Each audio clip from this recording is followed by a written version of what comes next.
Soy Fernando Díaz Villanueva. Hoy es 23 de enero de 2024 y esto es La Contracrónica.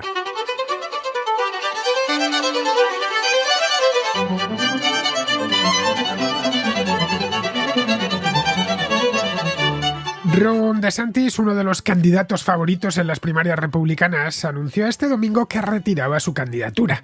El abandono repentino sorprendió a todos porque las primarias no han hecho más que empezar, pero no del modo que DeSantis esperaba. Sus decepcionantes resultados en Iowa y la fortaleza demostrada por Donald Trump le han empujado a tirar la toalla. A ello no son ajenas las encuestas, que le daban unos resultados aún peores en Nuevo Hampshire, que es el siguiente estado en el que medirán sus fuerzas los candidatos.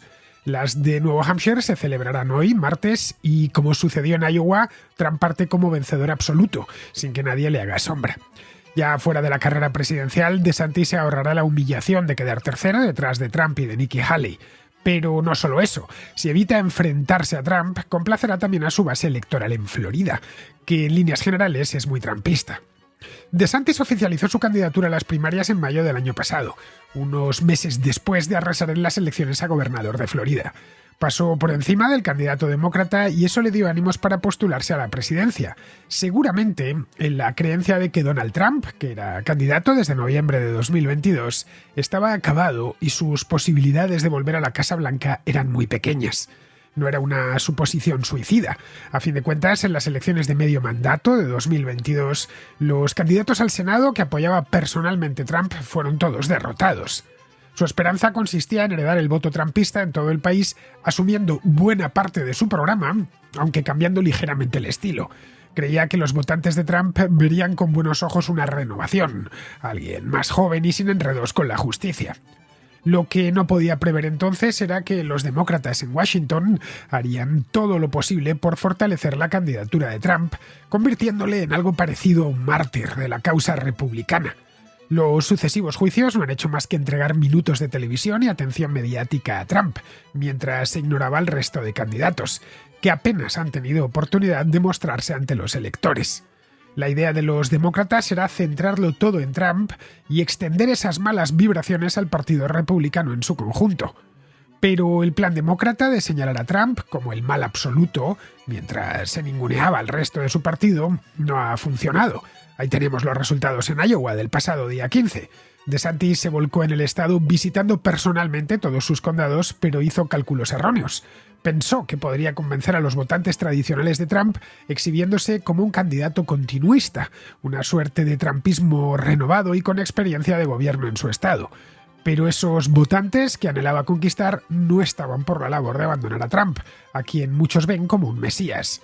Sin DeSantis ya solo quedan dos, Donald Trump y Nikki Haley, que están a mucha distancia entre ambos en las encuestas. Aún no se sabe cómo habrá incidido la retirada de DeSantis, pero es previsible que sus simpatizantes se pasen a Trump, tal y como él mismo les pidió este domingo en su mensaje de despedida. De cara al futuro, esta decisión le salvaguarda para que consiga o no Trump la nominación, pueda presentarse en 2028 con más experiencia y sin un adversario tan difícil.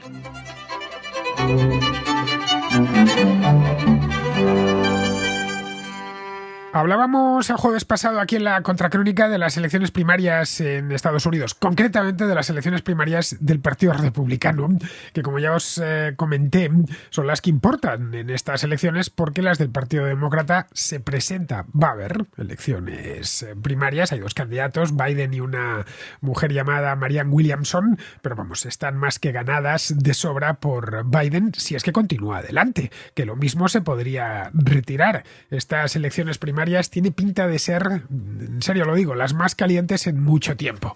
Bien, pues os comentaba en aquel programa del jueves que en lugar de disputarse el primer puesto que parecía corresponderle a Trump, todo indicaba que aquello iba a consistir en ver quién quedaba segundo. Nada más, unas elecciones un tanto peculiares porque quien se presenta ahí, o por lo menos los favoritos, se presentan para ganar. Y había tres favoritos antes de los caucus de Iowa que pasaron a ser un solo favorito, Donald Trump, y luego estos dos, DeSantis y Nikki Haley por detrás. Ahora bien, quedaba carrera por delante, en tanto que en Iowa Donald Trump había conseguido el 50% de los votos y si alguno de los otros dos conseguía aglutinar más voto, pues quedaba partido en una palabra. Eso sí, solo con unas primarias, las de Iowa, que es muy poquito, faltan todavía muchas por delante. Bien, esto es como estábamos el jueves pasado. Pues nada, el domingo, es decir, hace solo un par de días, Ron DeSantis subió un vídeo a las redes sociales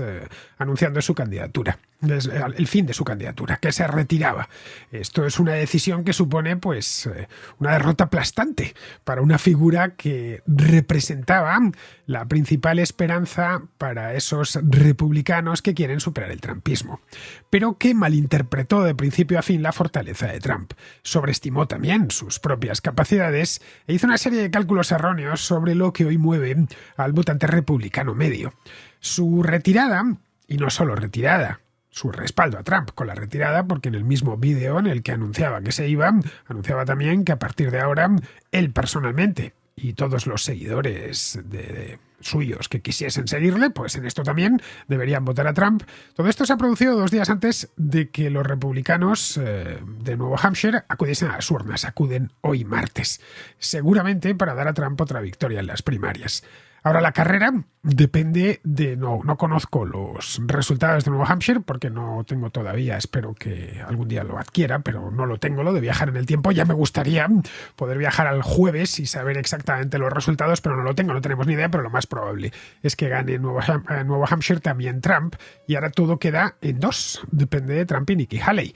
Que si se da un castañazo gordo en Nuevo Hampshire, lo mismo también se retira. No tenemos ni idea. De Nikki Haley os hablé aquí el jueves pasado. Fue antigua embajadora de Estados Unidos ante Naciones Unidas, fue gobernadora de Carolina del Sur y estaba, ya antes de que DeSantis se retirase, estaba en las encuestas de Nuevo Hampshire, estaba por encima de DeSantis. Pero bueno, en estas primarias Trump es también el favorito sin competencia alguna. Las posibilidades de DeSantis en definitiva eran nulas y de presentarse todo lo más que podía hacer era profundizar más el hoyo en el que se había metido.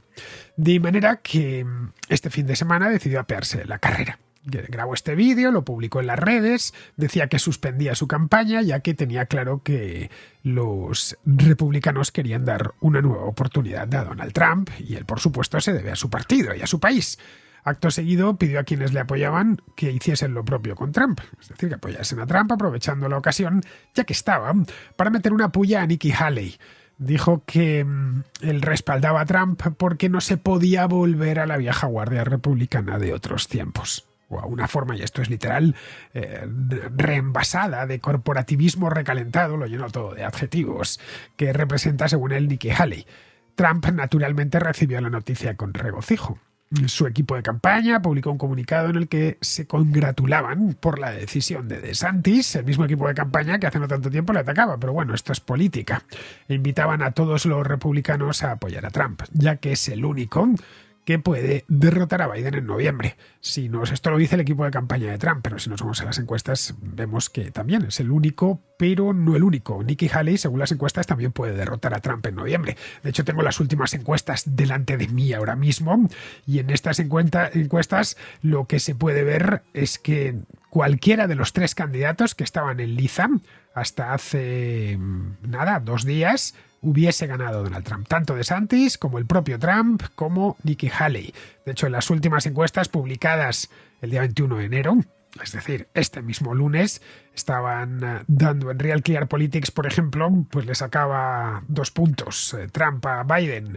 En Race to the WH le está sacando 1 punto y en Decision Desk le está sacando otro punto. Pero es que si nos vamos a Joe Biden contra Nikki Haley, nos encontramos con que la diferencia es incluso mayor. Real Clear Politics le da, en este caso es 1 punto con 1, pero en Decision Desk le da 2,6 y en Race to the WH, es decir, de White House, de la Casa Blanca, le da casi 5 puntos de ventaja a Nikki Haley. Así que aquí el equipo de campaña de Trump dice una verdad a medias. Es cierto que con los sondeos actuales Trump puede ganar a Biden, pero también puede Nikki Haley. Bien, para el otro contrincante que queda, para esta mujer, también fue una buena noticia. se quedaba con un adversario menos del que preocuparse, y aunque en las encuestas de las primarias se encuentra muy lejos de Trump, su intención manifiesta era medirse sola contra él. A diferencia de DeSantis, esta mujer ya no es gobernadora de Carolina del Sur. Lo fue hace unos años, pero ya no lo es. DeSantis sigue siendo gobernador de Florida. Por lo tanto, tiene algo que perder. En este caso, no. En este caso, Haley, de hecho, tiene mucho que ganar. Si consigue imponerse por la circunstancia que sea en las primarias, se podría convertir en presidenta, la primera presidenta de Estados Unidos. En el caso de que pierda, y si presenta batalla, podría suceder que Donald Trump la elija como ticket, como vicepresidenta, o, llegado el caso, le entregue, como os comentaba el jueves pasado, alguna cartera ministerial importante, tipo la Secretaría de Estado.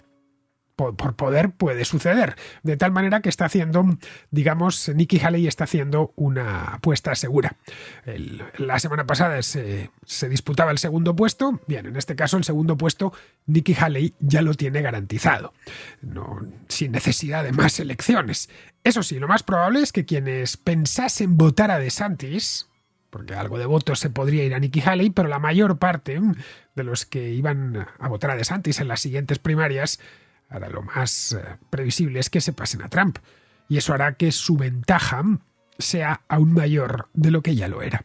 Si suma 2 o 3 victorias más, tenemos las de Nuevo Hampshire de hoy, luego el día 6 de febrero son las de Nevada, las primarias de Nevada, y las de Carolina del Sur, que es el estado natal de esta buena mujer, de Nikki Haley, son el 24 de febrero. Luego ya a principios de marzo es cuando se produce el supermartes. En el caso de que gane estas tres, las tres de la de hoy, Nevada y Carolina del Sur, será prácticamente imposible detener a Trump.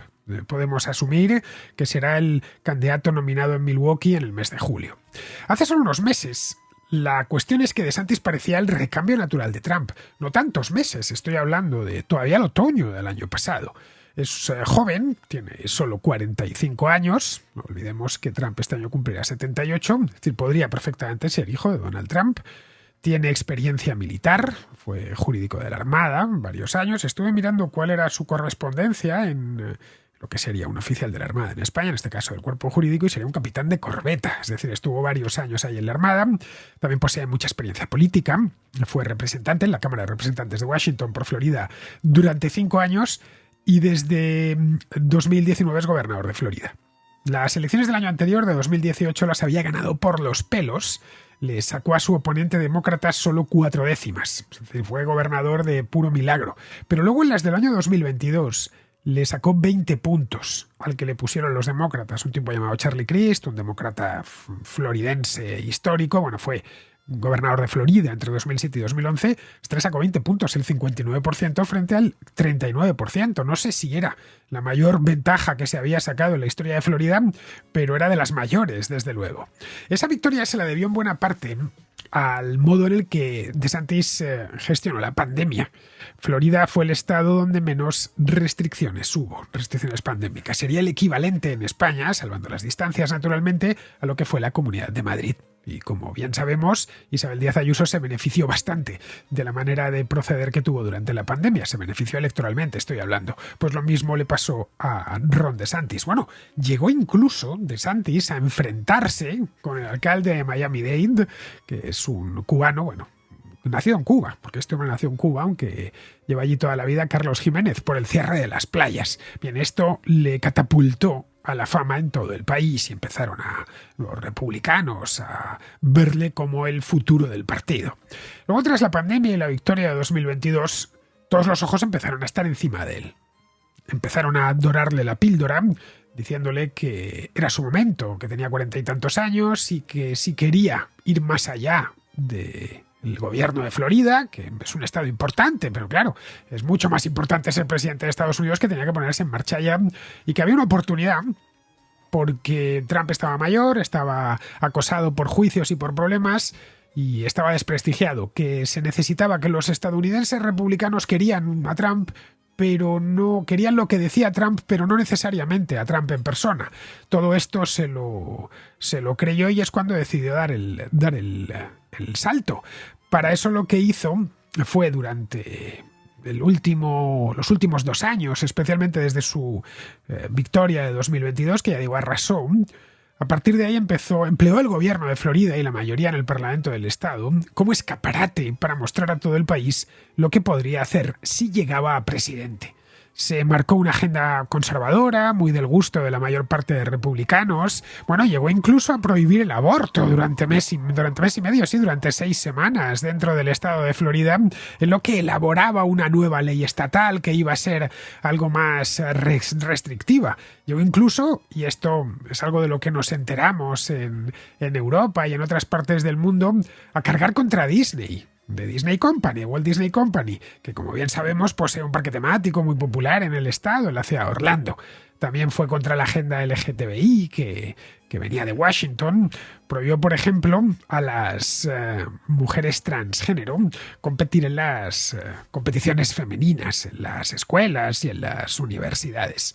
Trump, que vive en la propia Florida, la mayor parte del tiempo lo pasa y creo que está incluso empadronado allí, en su residencia en Mar-a-Lago, no tardó en advertir el peligro y le señaló como su principal contrincante desde el principio. Dijo que, además, cuando ya oficializó su candidatura, dijo que DeSantis era un desagradecido porque él le había ayudado a ganar las elecciones de 2018 apoyando su candidatura sobre la de otros republicanos locales. Decía eso, que no lo entendía porque consideraba que era de los suyos y que le debía un favor que no le estaba correspondiendo. También dijo que no tenía suficiente experiencia y que, bueno, en definitiva, que no sería capaz de derrotar a Biden. En Florida, muchos de sus votantes tampoco veían con buenos ojos que DeSantis opacase a Trump. Debía esperar su turno, vamos, y no frustrar la revancha que se merecía a Trump después de todo lo que sucedió en 2020. DeSantis no se esperaba una reacción así por parte de Trump, así que no buscó problemas, no le atacó, se mostró muy reacio a devolver los golpes que le daba la campaña de Trump y se embarcó en la tarea, yo diría que casi imposible, de cortejar a los votantes de Trump sin que estos lo vieran como un ataque al propio Trump. Trataba de mostrarse, esto hasta el último momento, como su continuador natural. Es decir, un Trump de 45 años, pero en esencia lo mismo. Pero claro, Trump no se ha muerto, ni se ha jubilado, sigue en activo. Así que los votantes no entendían bien, no estaban dispuestos a comprar esa mercancía, puestos a elegir entre el original y la copia. Pues como es normal, se quedan con el original. Pero eso no le hizo desistir, a pesar de que las encuestas no le eran demasiado propicias. Consiguió recaudar más de $30 millones en donativos para la campaña y siguió adelante a pesar de que su campaña dejó mucho que desear y no terminaba de avanzar en las encuestas. En julio, tan pronto como el mes de julio, DeSantis ya estaba estancado. Desde entonces no ha levantado cabeza. Caray, es que incluso ha ido hacia atrás si nos fijamos en la evolución de los sondeos. Ha quemado millones de dólares solo para retroceder en las encuestas, algo incomprensible. La razón es un misterio. No sabemos por qué su perfil, que era un perfil de primeras atractivo para ese tipo de votantes, no terminaba de arrancar. Quizá algunos dicen que es que no supo transmitir un mensaje optimista y de victoria, como sí está haciendo Trump, y otros dicen que, y yo me apunto más a esa opción, que estaba tratando de venderse como algo que ya existe. Es decir, lo del original y la copia que os decía antes. Con DeSantis fuera, ya solo quedan dos. Y si nos atenemos a los sondeos, realmente solo queda uno, que es Donald Trump, que según están hoy las cosas, tiene la nominación en el bolsillo. Pero no está todo perdido para Haley, no lo olvidemos. Todavía, y mientras esta mujer quiera seguir presentándose en las primarias, hay competición. Las encuestas para las presidenciales, si algo muestran, es que los estadounidenses quieren pasar página del mandato de Biden. Es muy impopular. Los republicanos tienen en este punto que tomar una decisión sobre lo que van a ofrecer a los votantes, a todos los votantes, esta vez no ya a los republicanos registrados, en el mes de noviembre. Pueden elegir entre algo que ya conocen o una candidata, en este caso Nikki Haley, que representa bien lo que era el Partido Republicano antes de la irrupción de Donald Trump. Un partido conservador, pero sin estridencias y, sobre todo, sin mesianismo. Trump, la prensa, los demócratas, prácticamente todo el mundo dicen que la carrera ha terminado, que esto ya está visto para sentencia y que todo lo mejor que podría hacer Nikki Haley es retirarse. Igual si nos metemos en la piel de Nikki Haley es posible. No tiene mucho más sentido seguir gastando dinero. Evidentemente no es su dinero, como os podéis imaginar, es dinero que le han donado. Biden quiere que Trump sea el candidato, porque cree que es más fácil de vencer que Haley, a pesar de que hemos visto que según los sondeos es tan difícil o tan fácil de vencer como Nikki Haley, en este caso de perder ante cualquiera de los dos. Pero antes de tentar a la suerte, parémonos a pensar qué pasaría si Trump consigue ser nominado, presentarse entonces a las presidenciales y vencer. Los riesgos legales están a la vista. Sobre Trump recaen en estos momentos un total de 4 casos distintos en diferentes tribunales: Nueva York, Washington, Atlanta y Miami. En total son 91 cargos por delitos graves. Se puede pensar que las acusaciones tienen motivaciones políticas, lo cual es parcialmente cierto. Pero ahí están esas acusaciones y no se van a retirar porque tengan o no tengan motivaciones políticas. Son acusaciones bien formuladas y conforme a derecho. Así que un jurado popular podría condenar a Trump este mismo verano. Aquí habría que hacerse una pregunta. ¿Podría ser presidente alguien condenado a, no lo sé, 10, 20 o 30 años de cárcel? No lo sabemos. Pensad que tiene 91 cargos encima, no es uno, del que te puedes más o menos librar, ¿no? Esta es una buena pregunta que los juristas tendrán que resolver, porque la Constitución de Estados Unidos, cuando se redactó en 1789, no preveía un escenario semejante. Para ser presidente de Estados Unidos, la Constitución exige pocos requisitos, la verdad. Exige ser ciudadano de nacimiento, es decir, haber nacido en los Estados Unidos, basta con que hayas nacido en cualquier otro país del mundo y te hayan llevado con unas horas después de nacer al país, ya no puedes ser presidente. Tener más de 35 años y haber vivido en Estados Unidos un mínimo de 14 años. Las 3 las cumple Donald Trump. Tiene muchos más de 35 años, lleva por supuesto muchos más de 14 años viviendo allí y nació en Nueva York, así que no es sus padres, o sí son de fuera, pero él nació en Nueva York. Pero pongámonos en lo mejor, que no le condenan, que es una posibilidad, teniendo en cuenta que son 91 cargos en 4 casos distintos y no todos van a la misma velocidad. Algunos saldrán de aquí a las elecciones, otros no.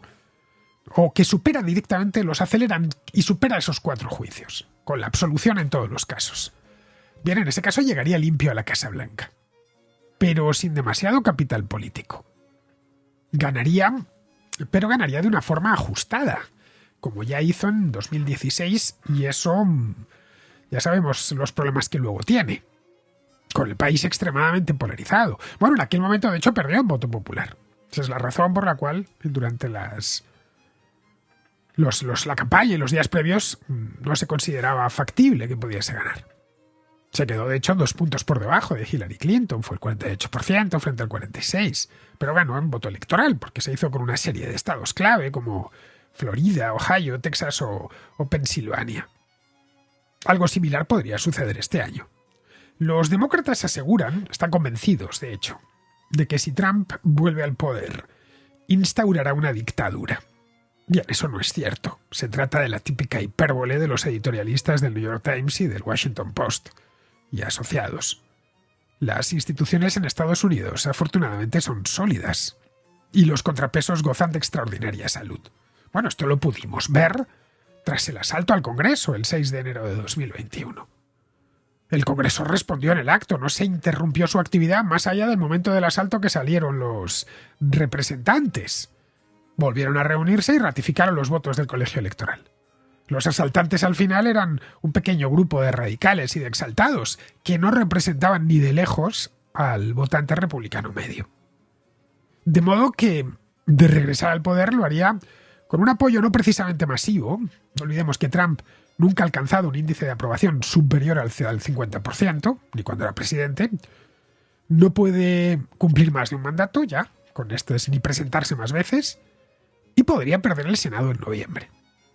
Trump podría valerse de la presidencia para hacer muchas cosas, derogar leyes y regulaciones de Biden, nombrar los jueces del Tribunal Supremo, podría aprobar esas perforaciones petrolíferas que de tanto dan que hablar, podría alterar la política exterior.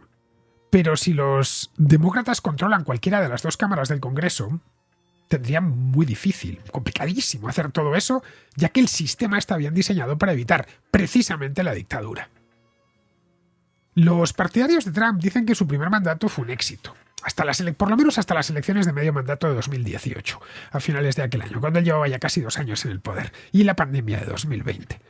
Se centró en la economía, la desregulación, lo de los jueces, pero la reforma tributaria no era enteramente cosa suya. Esto venía de un trabajo previo que había hecho el Partido Republicano mucho antes de la llegada de Trump. Los 3 jueces que nombró para el Supremo, Neil Gorsuch, Brett Kavanaugh y Amy Coney Barrett, estaban en una lista ya, que el Partido Republicano tenía confeccionada desde hacía mucho tiempo. Y luego, una vez nominados, Mitch McConnell, que era entonces el líder de la mayoría, los pasó por el Senado. Lo mismo pasó con toda la reforma fiscal, que aparecían Paul Ryan levantando el dedo, con McConnell, con Mike Pence y con Donald Trump en el despacho Oval. Lo habían hecho entre los 4, mejor dicho, entre los 3, Trump y los otros 2, porque tenía las cámaras de su lado. Un senador republicano aún podría seguir confirmando jueces, pero sin la Cámara de Representantes no podría aprobar el presupuesto y mucho menos elaborar una agenda de gobierno para 2025. Los republicanos dicen ser partidarios de impuestos más bajos, pero Trump quiere aumentar el precio de cada importación con un impuesto fronterizo del 10%. Están a favor de eso que llaman la paz a través de la fuerza, pero no quieren aumentar el gasto en defensa. Trump, quiero decir. Él dice que ahora sabe, gracias a su experiencia, cómo administrar el poder, pero su estilo de gobierno es, cuando menos, indisciplinado.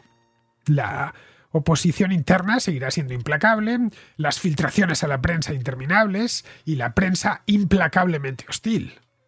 Tampoco está claro que Trump pueda atraer a asesores del máximo nivel. El atractivo del poder es fuerte, eso sin duda, pero cualquiera que acepte un trabajo en la Casa Blanca será mejor que tenga un buen abogado. Bueno, y respecto a los propios abogados, pocos abogados de cierta categoría aceptarían un puesto en la Casa Blanca o en el Departamento de Justicia tras conocer lo que Trump pidió a sus abogados que hiciesen tras las elecciones de 2020. De cara al futuro, un segundo mandato de Trump seguramente signifique una derrota republicana en las elecciones de medio mandato de 2026. El desastre de la presidencia de Biden impide ver esto a millones de votantes republicanos, que creen que una victoria de Trump será un regreso a los buenos viejos tiempos, a esa época anterior a la pandemia. Pero no deben olvidar ese viejo adagio cinematográfico que dice que, lo conoceréis bien, que segundas partes nunca fueron buenas.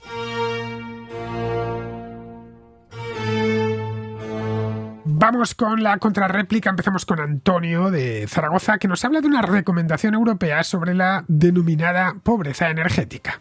Y estoy viendo ahora que ha salido hoy en el Diario Oficial de la Unión Europea una recomendación, la 2023/2407, sobre la pobreza energética, en la que pone, entre otras lindezas, en el punto 2, en la página 9, garantizar que las diferencias entre los conceptos de clientes vulnerables y pobreza energética, así como sus complementariedades, se reflejen debidamente en las políticas y medidas a nivel nacional para ayudar a los Estados miembros a preparar los paquetes de medidas pertinentes para abordar la pobreza energética y las medidas de capacitación. Y me ha dado por pensar que, se nos espera otra especie de impuesto o compensación en las cuales los que podamos pagar la energía vamos a pagar un plus para compensar un poco a los que no pueden pagar la energía. Me imagino que será para algo más que para eso. No sé, ya me dirás. La recomendación de la que nos hablas es del pasado mes de octubre y no tiene consecuencia alguna, pues más allá que la que los estados quieran darle. Es eso mismo, una recomendación, y trata de aproximarse a una definición de la pobreza energética, ya que cada país es distinta. La pobreza energética se define de forma distinta. Pero vamos, como la mayor parte de las recomendaciones europeas es mucho texto y poca sustancia, poco contenido. Se trata de un documento larguísimo de varias páginas, 5 secciones y 25 artículos con un preámbulo kilométrico. Bueno, lo tengo delante, lo he ido a buscar a la página de la Unión Europea. Vamos, que Leerlo es un dolor. Lenguaje burocrático en su variedad bruselense, que es el peor de todos, ya que no hay más que giros innecesarios y moralina. Pero bueno, vamos a mirar algunos que me he apuntado aquí después de leerlo. Hay perlas como esta. Esto es sección primera, artículo 3º. Esto es textual, ¿eh? Aprovechar el marco holístico establecido por los Planes Nacionales de Energía y Clima para analizar y actualizar la cuestión de la pobreza energética en su territorio y reflexionar sobre la manera de abordarla. Al hacerlo, los Estados miembros deben dar los primeros pasos en la preparación de sus planes sociales para el clima. Aparte que no le ponen comas y uno se ahoga mientras lo leen. En fin, no sé si os habréis enterado de algo, pero si os lo habéis enterado yo hubiera dicho lo mismo en una línea. Pero en fin, o esta es mejor aún. Esto es sección tercera, artículo 10º. Textual. Garantizar una gobernanza mejorada con un enfoque holístico para abordar la pobreza energética. Vamos a pararnos un momento. Gobernanza mejorada con un enfoque holístico. ¿Qué diablos es eso? ¿Qué significa? Seguramente tendrá un significado, pero que también estoy convencido que con un solo verbo se puede decir.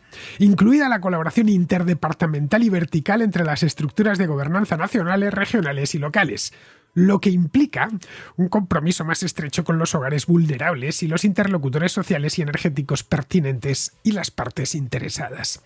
En fin, no continúo, ¿eh? No continúo porque me tiro por la ventana. Leer los documentos de la Comisión Europea debería ser considerado una forma de tortura, en este caso psicológica. Pero bueno, para que veáis hasta dónde estoy dispuesto a llegar por los contraescuchas, me he tomado el trabajo de leerlo de arriba abajo. Luego, claro, he tenido que desintoxicarme con unos sonetos de Lope de Vega, porque a mí este lenguaje funcionarial me deja baldado y este politiqués me deja baldado mentalmente.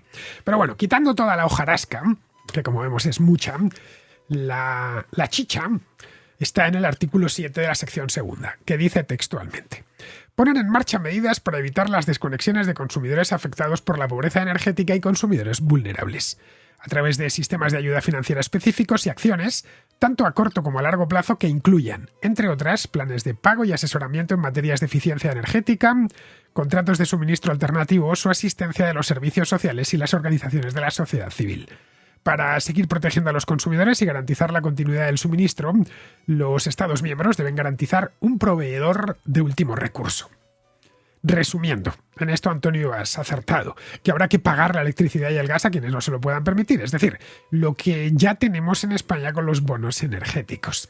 Bien, seguimos con Juan Antonio, que es de Jaén, y que nos habla de Roberto Vaquero y su partido, el Frente Obrero. Y bueno, primero quería darte, como siempre, las gracias por tu trabajo y gracias también por responder a la nota de voz que te envié referente a Bernardo López. En realidad te escucho todos los días y me hubiese gustado muchas veces enviarte más notas sobre libros, sobre películas, pero claro, hay que desarrollarlo, hay que prepararlo de alguna manera. Bueno, esta es más concreto y más rápido, ¿vale? Acabo de ver una entrevista que le han hecho a Roberto Vaquero en The Objective. Y bueno, yo conocía de la persona del nombre de este hombre de oídas, de escuchar información, pero no lo situaba. Y bueno, y está explicando, parece ser que tiene un partido, ¿no? El Frente Popular, y él se considera marxista, comunista. Pero estoy escuchando su programa y en realidad yo creo que tampoco es, él mismo lo dice, tampoco es una cosa muy definida, su idea. A priori parece que es súper mega de izquierda, pero por lo que cuenta yo creo que tiene un poco de todo, ¿no? Pues nada, pues se podría, si sabe algo de este hombre, y se podría deleitarnos de alguna manera con tu información sobre algo más concreto, sobre el partido de este hombre y de este hombre. Pues muy amable y muchísimas gracias. Buenos días. Coincidí con Roberto Vaquero en un directo del canal de Un Tío Blanco Hetero, pues hace ya tiempo, hace cosa de un par de años, y la verdad es que me cayó muy bien. Me pareció un tipo muy cordial en el trato. Yo hasta ese momento no sabía quién era, aunque sí había visto unas fotos de un desfile que su partido, el Frente Obrero, había montado en la calle de Alcalá, y unos vídeos de un campamento de verano al que iban los militantes. Me parecía algo propio de los años 30, una cosa muy extemporánea, y así se lo hice ver. Pero bueno, hay gente para todo. Lo bueno de las democracias liberales es que en ellas todo tiene cabida, incluidos los que quieren destruirlas, como es el caso del Frente Obrero, cuyo objetivo es instaurar una república socialista. Pero socialismo real, ¿eh? No del socialismo de Pedro Sánchez, al estilo de las repúblicas populares que había antes de la caída del muro. Lo que hizo de Roberto Vaquer una celebridad en la red fue, bueno, aparte de su indudable encanto personal, es un hombre muy elocuente y con facilidad de palabra, es el hecho de que se oponen a la izquierda posmoderna. Eso ya de por sí tiene clientela, especialmente en la derecha, pero también en la izquierda. Hay tanto hartazgo con el posmodernismo que cualquiera que dentro de la izquierda lo ataque automáticamente recibe atención. Eso es un poco lo que ha pasado con el Frente Obrero, que por cierto, son muy activos en las redes y también en la calle. Bien, vamos ahora con José Ramón, que es de Estepona, y que vuelve con el tema este de las restricciones al tráfico en las ciudades. Bien, José Ramón nos cuenta la experiencia de su propia ciudad, donde, a pesar de que es de pequeño tamaño, están introduciendo también restricciones al tráfico rodado. Y llevo unos cuantos días escuchando todos estos compañeros que comentan el tema de Madrid Central. Incluso últimamente ha habido otro que ha comentado el caso de Barcelona. Estamos hablando de dos ciudades enormes, pero te puedo añadir la experiencia de Estepona, que es una ciudad pequeña, no llega a 50.000 habitantes, y aquí también le ha dado la pájara al alcalde de que, bueno, que los coches son muy feos y hay que echarlos de las calles. Por supuesto, no llegó al alcalde diciéndonos que los coches eran muy feos y había que echarlos de las calles, sino más bien todo lo contrario. ¿Qué es lo que se ha hecho aquí? Bueno, evidentemente este es un pueblo con el trazado típico de los pueblos andaluces, con calles enrevesadas, endiabladas para conducir por ellas. Hasta ahí perfecto. Pero teníamos la enorme suerte de que la antigua calzada romana, que era la Nacional 340 después, pasaba en paralelo al mar. Con lo cual esa es la vía de comunicación razonable para ir de un lado a otro de Estepona. Bueno, pues la genial idea es que como los coches son tan feos y tan molestos, simplemente ha peatonalizado todo el trazado de la Nacional 340, que ya dejó de ser la Nacional 340. Por algún arte de Birli Birloque, que en el pueblo hay mucha discusión al respecto, ha dejado de ser algo que dependa del ministerio correspondiente y ha pasado a ser algo que el ayuntamiento puede peatonalizar. ¿Qué se ha conseguido con eso? Pues que ahora mismo, si tú tienes que ir de la zona este de Estepona, que no es muy grande, pero bueno, que si tienes una urgencia tienes que ir a la zona oeste de Estepona, tienes que ir por la autopista. Tienes que salir del pueblo y coger la autopista de circunvalación. Eso incluye a bomberos, ambulancias y policía, porque es que la arteria de circulación que tenía el pueblo, que era en paralelo al mar, ya no existe, está peatonalizado, no se puede circular por ella. Una idea maravillosa, los coches, eso sí, está todo aquello muy bonito. Claro, esto tiene una cosa, y es que el turista que viene con el trolley, qué bonito, qué bonito. El problema somos los currantes, que yo, por ejemplo, trabajo en Manilva. Manilva cae al oeste de Estepona, pues yo tengo que tirar hacia el este. Para ir a mi trabajo todas las mañanas, tengo que ir hacia Marbella. O sea, dirección contraria y dar una vuelta. Doble consumo de combustible, si lo que se quiere es que no se emitan, yo tengo doble consumo de combustible, doble tiempo de conducción. Lo que antes para mí era, yo me sentía afortunado. Yo veía amanecer todas las mañanas sobre el mar. O sea, iba conduciendo despacito, mis 30 kilómetros por hora en paralelo al paseo marítimo, y eso era una delicia. Y volvía del trabajo viendo el mar, viendo las gaviotas, serenito. Y ahora voy a 120 kilómetros por hora por una autopista, bueno, con los nervios sacados de quicio. No, este no es el camino. Y además, sin ser obligatorio, aquí nos han puesto también una zona de bajas emisiones. Hay una zona que, por suerte, yo vivo por metros fuera de esa zona, en la que no se va a poder entrar sin las dichosas etiquetas. Etiquetas que son progresivas. Este año son unas, al año siguiente serán menos, hasta que pasados unos años no puede entrar ni los residentes, a no ser que sea con un coche eléctrico. Si tienes un coche eléctrico, puedes entrar aunque no seas residente. Bueno, todo esto le viene muy bien para el turista que viene con la trolley, pero para el que vive aquí de toda la vida, para el currante, no. A no ser que tengas poder adquisitivo para comprarte un coche eléctrico. Si el coche eléctrico fuese tan bueno como dicen, no tendrían que hacerlo obligatorio. Bueno, un fuerte abrazo y sigue con tu trabajo. Creo que me ha quedado, por desgracia, un audio demasiado largo. Pues mira, José Ramón, yo nunca he estado en Estepona. Lo más lejos que he llegado en esa costa ha sido, por un lado, hasta Marbella y por el otro lado, Algeciras. Pero lo que hay entre medias nunca ha pasado por allí. Si fuese millonario, pues me compraría una casa en Sotogrande, que está cerca, pero creo que me tengo que acostumbrar a la idea de que nunca la tendré. No, ahora en serio, nunca he estado en Estepona, así que nunca he paseado por sus calles. Pero vamos, he ido a mirar el plano de la ciudad, me he ido a Google Maps, lo he puesto hasta en 3 dimensiones. Ya sabéis que Google Maps hace unas virguerías con los mapas que da gloria mirarlos. Bien, lo que veo es que lo que fue la Nacional 340 es hoy la famosa carretera de Barcelona-Cádiz, que estaba la Vía Augusta por debajo, ¿no? Bueno, pues eso es hoy la Avenida de España, que está parcialmente peatonalizada. Por lo que veo, no tenía mucho sentido tener una carretera nacional ahí, pegada a la playa, en todo el centro de la ciudad. Vamos, que no me parece mala idea haberla peatonalizado o semi-peatonalizado toda esa zona. Y no solo para los turistas de las maletas, como dices, también para los esteponenses, que disfrutan de un paseo marítimo magnífico, según estoy viendo. De estar abierta al tráfico, esa carretera iría llena de camiones, de autobuses y de coches. Y en tanto que atraviesa un tramo urbano, pues habría que poner semáforos, así que el atasco sería continuo. Pero vamos, que si quieres ir del este de la ciudad, según estoy viendo aquí en el mapa, es el Hospital Chanit, al oeste, que es donde está la Plaza de Toros. Basta con tomar la avenida Andalucía, que es la vía de contorno del casco antiguo, cruzar la avenida Juan Carlos I y llegar hasta la plaza por la calle por la calle Ortega y Gasset. Es esta, sí. Es donde esta es la que me está dando, la ruta que me está dando Google Maps. Y se tarda, hasta ahora, son las 6 de la tarde, exactamente 11 minutos. Son 3,3 kilómetros. Vamos, que no hay que salir a la autopista 7. Por cierto, ese mismo recorrido también, según veo aquí.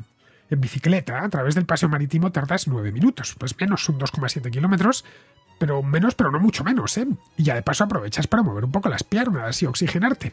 Yo, si viviese en una ciudad como Estepona, solo me movería en bicicleta, te lo garantizo. Respecto a lo que comentas del centro de Estepona, veo en el mapa que es, como bien dices, un casco antiguo de calles muy estrechas y enrevesadas, con su iglesia en el centro. Parece, la verdad, un lugar muy bonito, con sus edificios históricos y sus placitas, según veo aquí en Google Street View, pero vamos, que es de pequeño tamaño. De lado a lado te lo he medido, ¿eh? Tiene unos 800 metros en línea recta, de este a oeste, y 550 metros de norte a sur. No es muy grande. 800 metros es lo que hay más o menos de mi casa a la Puerta del Sol. Es decir, una parada de metro, vamos. Te aseguro que lo último que haría sería ir en coche a la Puerta del Sol, porque tardaría menos andando, claro. Pero bueno, veo que el alcalde de Estepona se quiere sumar a la moda esta de las emisiones, como si fuesen un fetiche. Porque es eso mismo, la obsesión con las emisiones, y no tanto con el coche en sí. En tanto que si tienes uno eléctrico o híbrido, ninguna de esas restricciones te afectan.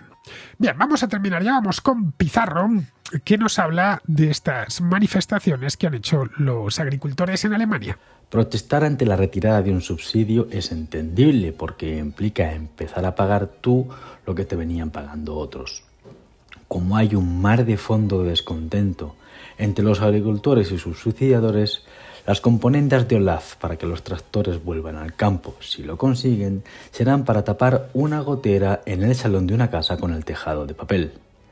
Los tractores hacen mucho bulto y ruido, lo que no significa que tengan razón o que sean un clamor nacional. Un cordial saludo de Pizarro. Y hasta aquí, queridos amigos, llega la contra de hoy, 23 de enero, mañana 24, un día muy especial para mí, por cierto, y por supuesto, aunque sea un día muy especial para mí, habrá Contracrónica. Aquí os espero. Hasta mañana.